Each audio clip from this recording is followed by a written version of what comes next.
ಇವತ್ತು ನಮ್ಮ ಕಾಲೇಜಲ್ಲಿ ಕಾಲೇಜ್ ಡೇ ಇರೋ ಕಾರಣ ನಾನು ನನ್ನ ಫ್ರೆಂಡ್ ಮನೆಗೆ ಹೋಗಿದ್ದೆ. ಅವಳನ್ನ ರೆಡಿ ಮಾಡಿಸ್ಕೊಂಡು ಹಾಗೆ ಬಸ್ ಸ್ಟಾಪ್ ಹೋದ್ವಿ.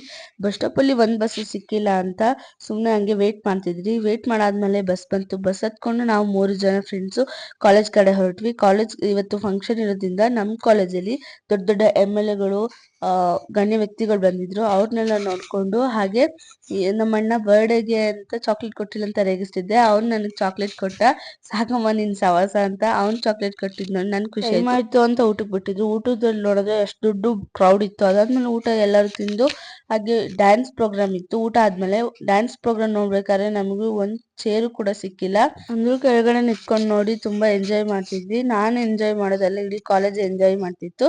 ಅದಾದ್ಮೇಲೆ ನನ್ನ ಫ್ರೆಂಡ್ಸ್ ಜೊತೆ ಎಲ್ಲ ಹಾಗೆ ಮಾತಾಡ್ಕೊಂಡು ಅವ್ರ ಜೊತೆ ಎಲ್ಲ ಸೆಲ್ಫಿ ತಕೊಂಡು ನಾನು ಡ್ಯಾನ್ಸ್ ಮಾಡೋಣ ಅಂತ ನಾವು ಹೇಳ್ತಿದ್ವಿ. ಆಮೇಲೆ ನಾವು ಡ್ಯಾನ್ಸ್ ಮಾಡಿದ್ರಿ, ಹಾಡ್ ಹಾಕಿದ್ರು ಅಂತ ಡ್ಯಾನ್ಸ್ ಮಾಡಿ ಎಲ್ಲ ಮುಗ್ದಾದ್ಮೇಲೆ ಫಂಕ್ಷನ್ ಮುಗೀತು ಅಂತ